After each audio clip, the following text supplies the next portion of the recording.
Doctor ortho Ayurvedic oil and capsule. अब दर्द भी घुटने टेकेगा। छत्तीसगढ़ में भूमिहीन मजदूरों को बड़ी राहत। दीनदयाल उपाध्याय भूमिहीन कृषि मजदूर कल्याण योजना के तहत सीएम साय ने हितग्राहियों के खाते में सीधे राशि की ट्रांसफर। 4,95,000 हितग्राहियों के खातों में 495 करोड़ रुपए डाले गए। योजना के तहत प्रत्येक हितग्राही को सालाना मिलते हैं 10,000 रुपए। आरा पहुंची मुख्यमंत्री नीतीश कुमार की समृद्धि यात्रा। सीएम ने आरा को दी 4.5 अरब की सौगात। 700 से अधिक विकास योजनाओं की रखी नींव। मेडिकल कॉलेज और आईटीआई सेंटर ऑफ एक्सीलेंस का किया उद्घाटन। एलपीजी संकट पर सीएम योगी का बयान। सीएम ने लोगों से की अपील, घबराएं नहीं, एलपीजी की कोई कमी नहीं, अफवाहों पर ना दें ध्यान। सीएम योगी का आरोप, कुछ लोग अफवाह फैलाकर माहौल खराब करने की साजिश रच रहे। असम चुनाव में झारखंड कांग्रेस ने झोंकी ताकत। झारखंड कैबिनेट के 3 मंत्री बने कांग्रेस के स्टार प्रचारक। दीपिका पांडे, शिल्पी नेहा तिर्की और प्रदेश कांग्रेस के कार्यकारी अध्यक्ष बंधु तिर्की स्टार प्रचारकों की सूची में शामिल। वहीं जेएमएम से भिड़ंत के सवालों पर घेरे स्वास्थ्य मंत्री इरफान अंसारी बड़ा भाई कहकर जेएमएम के खिलाफ बोलने से बचते दिखे।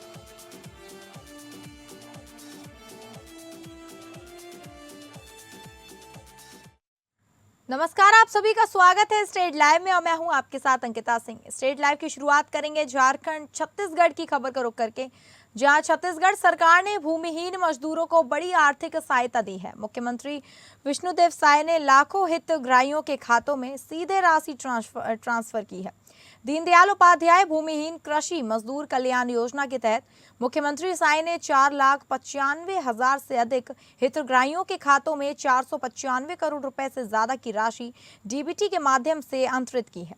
योजना के तहत प्रत्येक हितग्राही को सालाना 10,000 रुपए दिए जा रहे हैं। मुख्यमंत्री ने कहा कि सरकार का लक्ष्य है कि योजनाओं का लाभ सीधे और पारदर्शी तरीके से लोगों तक पहुंचे। कार्यक्रम में हितग्राहियों को विभिन्न योजनाओं के तहत सामग्री और चेक भी वितरित किए गए।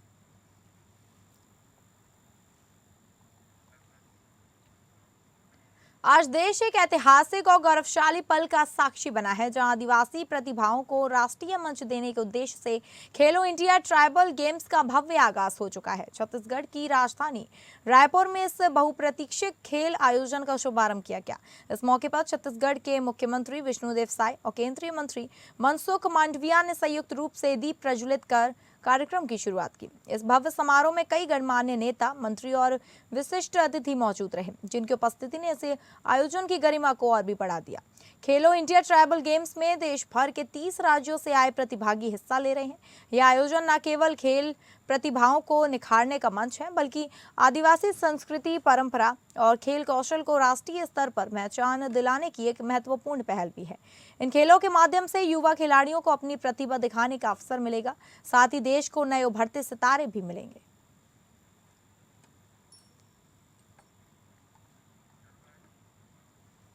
कुदुरगढ़ महोत्सव 2026 के समापन दिवस पर पामगढ़ के मल्लखंब खिलाड़ियों ने अपने शानदार प्रदर्शन से सभी का दिल जीत लिया। योग, संतुलन और साहस के करतबों ने दर्शकों को मंत्रमुग्ध कर दिया। सूरजपुर में आयोजित कुदुरगढ़ महोत्सव के अंतिम दिन पामगढ़ के खिलाड़ियों ने मल्लखंब की अद्भुत प्रस्तुति दी। खंबे पर कठिन योग, मुद्राएं और संतुलन के करतब दिखाते हुए खिलाड़ियों ने अपनी प्रतिभा का शानदार प्रदर्शन किया। महिला एवं बाल विकास मंत्री लक्ष्मी राजवड़े ने खिलाड़ियों की सराहना करते हुए कहा कि पारंपरिक खेल हमारी सांस्कृतिक विरासत को आगे बढ़ाते हैं। वहीं कुदरगढ़ ट्रस्ट के अध्यक्ष राम सेवक पैकरा ने कहा कि इस तरह के आयोजन परंपरा और प्रतिभा को मंच देते हैं। कार्यक्रम के अंत में वॉलीबॉल और कबड्डी प्रतियोगिता के उत्कृष्ट खिलाड़ियों को सम्मानित भी किया गया।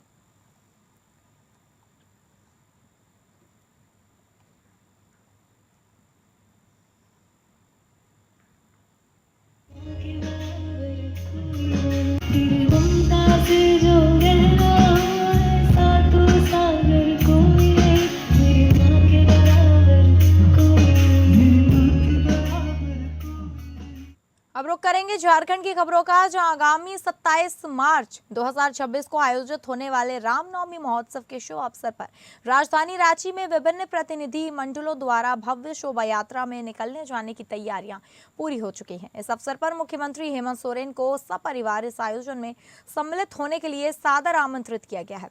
इसी कड़ी में आज रांची के कांके रोड में स्थित आवासीय मुख्यमंत्री कार्यालय में उन्हें निमंत्रण सौंपा गया, जिसे स्वीकार करते हुए मुख्यमंत्री ने एक वाडिया में नजर आए हैं।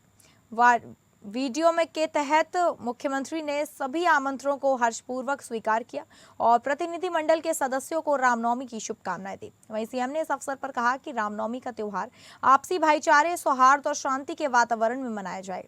उन्होंने अधिकारियों व प्रतिनिधिमंडल के सदस्यों से आग्रह किया कि असामाजिक तत्वों पर विशेष निगरानी रखी जाए, ताकि किसी प्रकार की अप्रिय स्थिति उत्पन्न न हो और पूरा पर्व शांति व सद्भाव के वातावरण में संपन्न हो।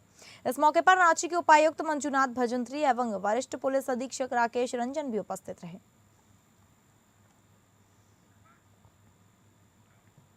रामनवमी को लेकर बोकारो में सुरक्षा के कड़े इंतजाम किए गए हैं। शांति और सौहार्दपूर्ण माहौल में भगवान श्री राम के जन्मोत्सव को संपन्न कराने के लिए जिला प्रशासन पूरी तरह सतर्क है। रांची के उपायुक्त सह जिला दंडाधिकारी मंजुनाथ भजंत्री ने शहरी क्षेत्र का भ्रमण कर तैयारियों का जायजा लिया। इस दौरान उनके साथ रांची के नगर पुलिस अधीक्षक पारस राणा, अनुमंडल पदाधिकारी सदर कुमार रजक, पुलिस अधीक्षक यातायात, अपर जिला दंडाधिकारी विधि व्यवस्था राजेश्वर नाथ आलोक, जिला नजारत उप समाहर्ता डॉक्टर सुदेश कुमार एवं बिजली, सड़क, नगर निगम के वरीय पदाधिकारी और अन्य संबंधित पदाधिकारी उपस्थित थे।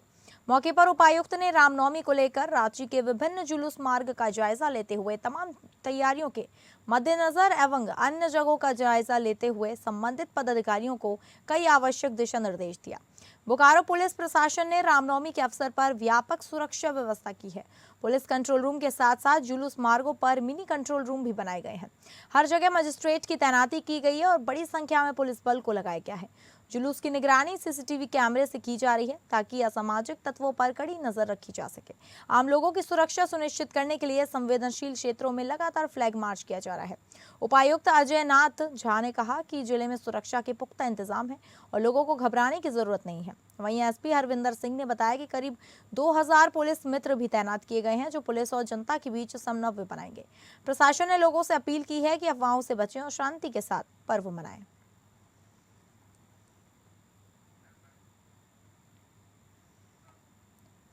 आगामी 27 मार्च 2026 को रामनवमी के दिन रांची में विभिन्न प्रतिनिधि मंडल द्वारा भव्य जुलूस निकाला जाएगा, जिसके मद्देनजर रांची पुलिस को विशेष सतर्कता बरतने का निर्देश दिया गया। इसी सिलसिले में झारखंड पुलिस महानिदेशक सह महानिरीक्षक तदाशा मिश्रा ने एसएसपी रांची के गुप्त कार्यालय में एक हाई लेवल मीटिंग बुलाई। इस बैठक में अपर महानिदेशक, वरीय पुलिस अधीक्षक, नगर पुलिस अधीक्षक, यातायात पुलिस अधीक्षक, सभी पुलिस उपाधीक्षक तथा थाना प्रभारी को शामिल कर डीजीपी ने विधि व्यवस्था बनाए रखने के लिए जिला वासियों की सुरक्षा के प्रति सक्रिय रूप से सहयोग करने की दिशा में कई दिशा निर्देश दिए।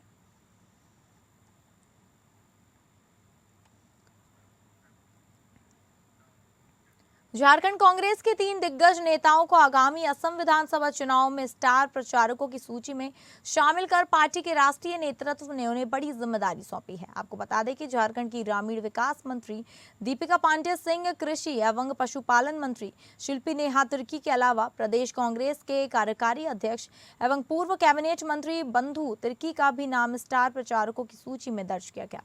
इसी बीच असम में झारखंड मुक्ति मोर्चा की एकल चलो वाली रणनीति पर स्वास्थ्य मंत्री इरफान अंसारी ने पत्रकारों को जवाब देते हुए जेएमएम को अपना बड़ा भाई बताया। हालांकि कांग्रेस के प्रति अपनी ईमानदारी को भी वो स्पष्ट शब्दों से तल्ख तेवर में बयां करते नजर आए।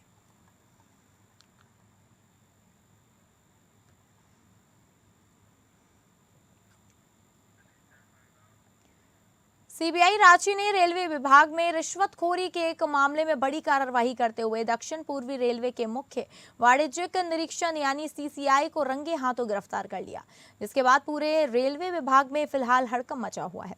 जानकारी के अनुसार आरोपी सीसीआई अधिकारी पर शिकायतकर्ता से 50,000 रुपए की रिश्वत मांगने और इसे स्वीकार करने का आरोप दर्ज किया गया है। वहीं इस क्रम में सीबीआई ने प्रेस विज्ञप्ति जारी कर इसे बताया कि बीते कल यानी 25 मार्च 2026 को जो प्राथमिकी दर्ज हुई उसमें मुख्य वाणिज्यिक निरीक्षक उन पर आरोप है कि एक शिकायतकर्ता के लगभग 8.70 लाख रुपए के लंबित बिलों के भुगतान के एवज में 10% कमीशन की उन्होंने मांग की थी। जिसके खिलाफ शिकायतकर्ता ने इस मामले की जानकारी सीबीआई को दी थी, जिसके तर्ज पर सीबीआई द्वारा अधिकारियों को रिश्वत लेते हुए पकड़ने की योजना बनाई गई और तय योजना के तहत आरोपी ने शिकायतकर्ता से 50,000 रुपए की पहली किश्त के रूप में रिश्वत जैसी ही मांग की। सीबीआई की टीम ने उसे मौके पर ही रंगे हाथों गिरफ्तार कर लिया। बाद में उसके कार्यालय और आवासीय परिसरों में तलाशी अभियान के दौरान कई महत्वपूर्ण दस्तावेज और अन्य साक्ष्य जुटाए जा रहे हैं। बताते चलें कि सीबीआई फिलहाल इस पूरे मामले की गहन जांच कर रही है और ये पता लगाने की कोशिश कर रही है कि इस भ्रष्टाचार के मामले में और कौन कौन लोग शामिल हैं।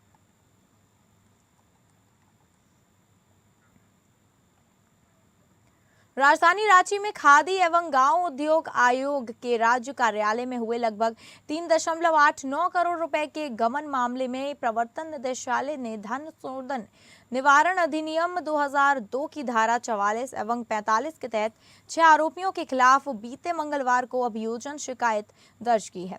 वहीं ईडी ने रांची जोनल कार्यालय से आई जानकारी के अनुसार केवीआईसी रांची के तत्काल कार्यकारी सुनील कुमार, अमन कुमार साहिल प्रिया, तत्कालीन वरिष्ठ कार्यकारी विनोद कुमार बैथा, प्रशासन एवं एचआर और बंकू निषाद के विरुद्ध रांची सीबीआई सह पीएमएलए के विशेष न्यायाधीश के साथ समक्ष अभियोजन शिकायत दायर की गई है। मालूम हो कि मामले में ईडी ने सीबीआई की भ्रष्टाचार निरोधक शाखा एसीबी रांची द्वारा दर्ज एफआईआर और आरोप पत्र के आधार पर जांच शुरू की थी, जिसमें आईपीसी की विभिन्न धाराओं के तहत आपराधिक षड्यंत्र, धोखाधड़ी, जालसाजी और आपराधिक कदाचार के अपराध शामिल हैं। वहीं इस मामले को लेकर ईडी का कहना है कि मूल अपराध केवीआईसी रांची में सरकारी धन के व्यवस्थित गबन से संबंधित है, जिसमें आरोपी सुनील कुमार ने अपने रिश्तेदारों और सह आरोपियों के साथ साजिश रचकर काल्पनिक इकाइयों और एक नकली सीआईएन वाली शेल कंपनी बनाई। फिर खादी सुधार एवं विकास कार्यक्रम के तहत स्वीकृत लगभग 3.89 करोड़ रुपए बिना किसी वास्तविक कार्य के अपने रिश्तेदारों के व्यक्तिगत बैंक खातों में हस्तांतरित कर दिए गए हैं।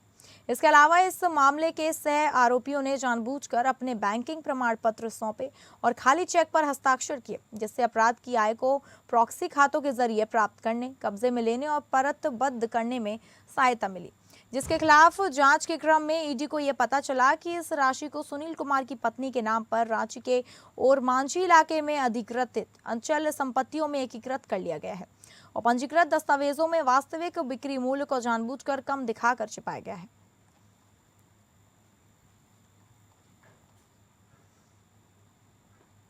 विश्व यक्ष्मा दिवस के अवसर पर रांची सदर अस्पताल में भी एक अनूठी मुहिम चलाई गई।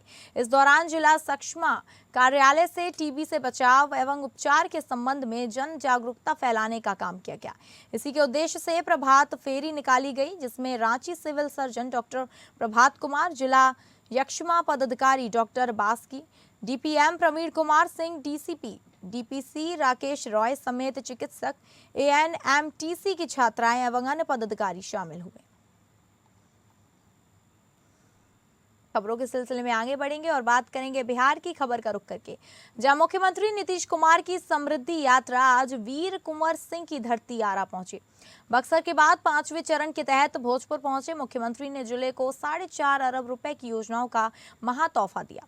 उनके साथ दोनों उप मुख्यमंत्री और कैबिनेट के वरिष्ठ मंत्री भी मौजूद रहे। मुख्यमंत्री ने न सिर्फ मेडिकल कॉलेज का उद्घाटन किया, बल्कि 700 से अधिक विकास योजनाओं की नींव भी रखी।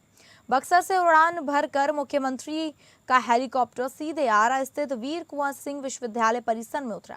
यहां भारी सुरक्षा के बीच उप मुख्यमंत्री विजय कुमार सिन्हा, सम्राट चौधरी और मंत्री विजय चौधरी ने उनका स्वागत किया। मुख्यमंत्री के आगमन के साथ ही आरा में विकास की नई इबारत लिखी गई। सबसे पहले सीएम ने नवनिर्मित आरा मेडिकल कॉलेज का औपचारिक उद्घाटन किया और स्वास्थ्य सुविधाओं का जायजा लिया। मेडिकल कॉलेज के बाद मुख्यमंत्री का काफिला सीधे बाजार समिति स्थित मुख्य सभा स्थल पहुंचा। यहां मुख्यमंत्री ने एक साथ 721 योजनाओं का रिमोट के जरिए शिलान्यास और उद्घाटन किया। लगभग 4.5 अरब की इन योजनाओं में कृषि, सिंचाई, शिक्षा और बुनियादी ढांचों पर विशेष जोर दिया गया। मुख्यमंत्री ने कहा कि समृद्धि यात्रा का मकसद है कि हम सीधे जनता से जुड़ें और विकास कार्यों की समीक्षा करें। भोजपुर हमारे लिए खास है और आज भी ये योजनाएं गांव-गांव तक बुनियादी सुविधाओं को पहुंचाएंगी। मेडिकल कॉलेज से स्वास्थ्य और आईटीआई से युवाओं के कौशल में बड़ा बदलाव आएगा। बाहर नहीं निकलते, वो क्या कह दिया था शुरू में, सबको कहा कि शाम के में घर में रहिए, उसके आगे मत निकलिए। ये सब पहले कहीं होता था। हम लोग तो मान लीजिए यहाँ के तो हम तो दिल्ली में थे, तो वहां तो कहीं कुछ नहीं होता था। यही जब आते थे तो यहाँ बंद रहता था, कहीं भी देखने जाते थे तो हम तो जब देखते थे सब बंद रहता था तो दोनों हाथ से खूब करके ऐसा करते थे, तब सब खोल लेता था तो उसमें जाते थे। तो ऐसा कहीं होता है जी? पूरे देश में कहीं है जहां वो सब कर दिया था शाम में कि घर के अंदर रहिए? पहले यही बुरा हाल था, ये जरा जान लीजिए। और उसके अलावा और क्या होता था, समाज में कितना विवाद होता था। बिहार में अपनी मांगों को लेकर अड़े राजस्व कर्मचारियों और सरकार के बीच तकरार बढ़ती जा रही है। पिछले करीब 1 महीने से राज्य के सभी अंचलों में कामकाज पूरी तरह से ठप है। आलम यह है कि ना सरकार झुकने को तैयार है और ना ही कर्मचारी पीछे हटने को। आज इसी कड़ी में मोतिहारी के कचहरी चौक पर राजस्व कर्मचारी संघ के सरकार के खिलाफ जोरदार नारेबाजी करते हुए जमकर विरोध प्रदर्शन किया। कर्मचारियों के इस आंदोलन को अब बिहार राज्य अराजपति पवित्र कर्मचारी महासंघ का भी साथ मिल गया है। धरना स्थल पर पहुंचे नेताओं ने साफ कर दिया कि जब तक मांगे पूरी नहीं होगी कलम बंद हड़ताल जारी रहेगी। मोतिहारी की सड़कों पर उतरे ये राजस्व कर्मचारी अपनी 11 सूत्री मांगों को लेकर हुंकार भर रहे हैं। हड़ताल की वजह से अंचलों में दाखिल खारिज से लेकर जाति आय प्रमाण पत्र जैसे जरूरी काम पूरी तरह से रुक गए हैं, जिससे आम जनता को भारी परेशानियों का सामना करना पड़ रहा है। राजस्व कर्मचारी संघ के जिलाध्यक्ष नीतीश कुमार ने सरकार की दमनकारी नीति की आलोचना करते हुए कहा कि वे भी चाहते हैं कि काम पर लौटे, लेकिन सरकार बातचीत के बजाय कार्यवाही की धमकी दे रही है। वहीं कर्मचारियों के समर्थन में आए गोपगुट के जिला सचिव अनुराग कुमार ने चेतावनी दी कि अगर जल्द समाधान नहीं निकला तो यह आंदोलन पूरे जिले में उग्र रूप लेगा। आज महासंघ ग्रुप के द्वारा तमाम संगठनों के महासंगठन के समर्थन में आने के बाद हम लोग और मजबूत हो गए हैं। हमारी सरकार से 17 सूत्री जो मांग है उसमें से प्रमुख 5 मांगे थी, उसमें भी सरकार उस मांग को पूरा करने में या लागू करने में असमर्थ हो रही है। मुझे सरकार से ये अपील करना है कि जनता के हित में जो अभी तक वर्तमान में परिमार्जन, दाखिल खारिज या अन्य 42-43 विभागों का जो कार्य हमारे द्वारा संपादित होता है वो पूरी तरह अंचलों में, पूरे बिहार के अंचलों में ठप हो चुकी है। मांग और कार्रवाई सरकार चाहे तो हम इस दोनों के बीच में एक लाइन खींच सकती है। वो लाइन ये है, हमसे वार्ता करके हमारी मांगों को प्रभावी रूप से लागू कर दें। बाढ़ के सवेरा हॉल के प्रेक्षागृह में अनुमंडल प्रशासन की एक और ने शाम शहीदों के नाम कार्यक्रम का आयोजन किया। जिला लोक शिकायत पदाधिकारी और प्रखंड विकास पदाधिकारी ने संयुक्त रूप से दीप प्रज्वलित कर कार्यक्रम का प्रारंभ किया। इस मौके पर दूरदर्शन के कलाकार मौजूद थे। कार्यक्रम की शुरुआत देशभक्ति गाने से की गई। कार्यक्रम को सुनने और देखने के लिए बहुत सारे स्थानीय लोग उपस्थित हुए। देशभक्ति गानों से आए कलाकारों ने उपस्थित लोगों का मन मोह लिया। जिला कार्यक्रम पदाधिकारी ने बताया कि यह कार्यक्रम एक शाम शहीदों के नाम आयोजित की गई थी। शहीदों की याद में यह कार्यक्रम प्रत्येक वर्ष बाढ़ अनुमंडल से होता है।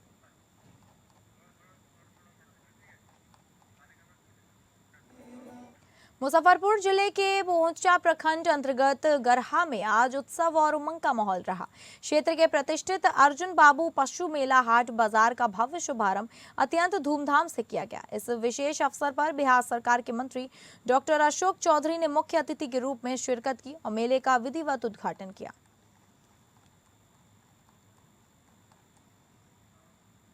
भागलपुर जिले के पिरपैंती थाना अंतर्गत कौशलपुर निवासी द्वारा भागलपुर के साइबर थाना में दिए गए लिखित आवेदन के बाद पुलिस ने बड़ी कार्रवाई करते हुए एक सीएसपी केंद्र पर छापेमारी की। प्राप्त सूचना के आधार पर गठित टीम ने कौशलखोर स्थित सीएचपी संचालक के केंद्र पर पहुंचकर पूछताछ और तलाशी अभियान चलाया।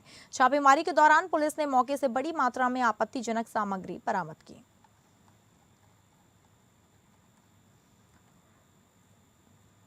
भागलपुर के जोगसर थाना क्षेत्र के मशा कवच मोहल्ले में पुलिस ने बड़ी कार्रवाई करते हुए किराए के मकान में चल रहे सेक्स रैकेट का भांडाफोड़ किया। सिटी एसपी शैलेंद्र सिंह ने बताया कि पुलिस को गुप्त सूचना मिली थी कि उक्त मकान में देह व्यापार का अवैध धंधा कराया जा रहा है। सूचना के सत्यापन के बाद पुलिस टीम ने छापेमारी की। छापेमारी के दौरान मौके से किराएदार को गिरफ्तार किया गया, साथ ही 2 महिलाओं को भी हिरासत में लिया गया।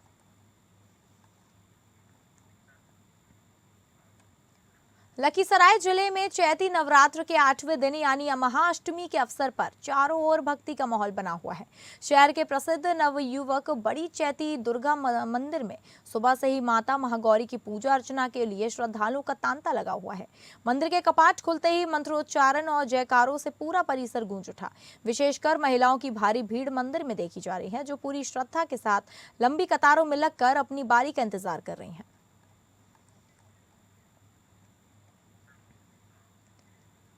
अब रुक करेंगे महाराष्ट्र की खबरों का, जहां शहर पुलिस आयुक्त काले में कार्यरत क्यूआरटी के पुलिस कर्मचारी विजय दिलीप नागापुरे ने एक बेहद चौंकाने वाला कदम उठाते हुए आत्महत्या कर ली है। इस घटना से पूरे पुलिस विभाग में हड़कंप मच गया और सहकर्मियों में शोक की लहर फैल गई। प्राप्त जानकारी के अनुसार विजय नागापुरे मंगलवार रात को नाइट ड्यूटी पर थे। ड्यूटी पूरी करने के बाद उन्होंने पुलिस आयुक्तालय स्थित क्यूआरटी कार्यालय में अपनी सरकारी पिस्तौल में से सिर में गोली मारकर आत्महत्या कर ली। घटना की जानकारी मिलते ही पुलिस आयुक्त राकेश ओला, पुलिस उपायुक्त गणेश सिंधे, श्याम घुगे समेत अन्य वरिष्ठ अधिकारी तुरंत मौके पर पहुंचे।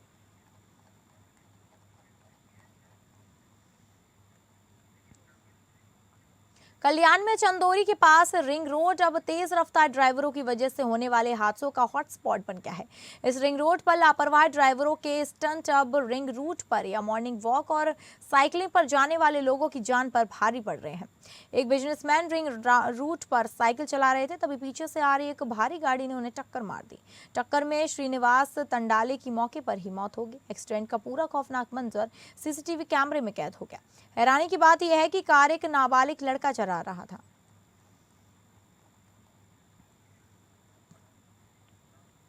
खाड़ी देशों में चल रही युद्ध जैसी स्थिति का असर अब पूरे देश के साथ साथ पालघर में भी दिखाई देने लगा है। पेट्रोल डीजल महंगा होने की अफवाह के चलते कल शाम से आज सुबह तक जिले के पालघर, बोईसर, वाड़गांव और विक्रमगढ़ इलाके के पेट्रोल पंपों पर वाहन चालकों की भारी भीड़ देखने को मिली। हालांकि जिले में पेट्रोल डीजल की कोई कमी नहीं है और सप्लाई पूरी तरह से सामान्य चल रही है। ऐसी जानकारी जिला प्रशासन द्वारा दी गई है। अब बात करेंगे उत्तर प्रदेश की खबरों का, जहां मुख्यमंत्री योगी आदित्यनाथ ने गोरखपुर प्रवास के दौरान गुरुवार सुबह गोरखनाथ मंदिर में आयोजित जनता दर्शन में लोगों से मुलाकात कर उनकी समस्याएं सुनी। मुख्यमंत्री ने अधिकारियों को निर्देशित किया कि जनता की हर समस्या का त्वरित समाधान कराएं।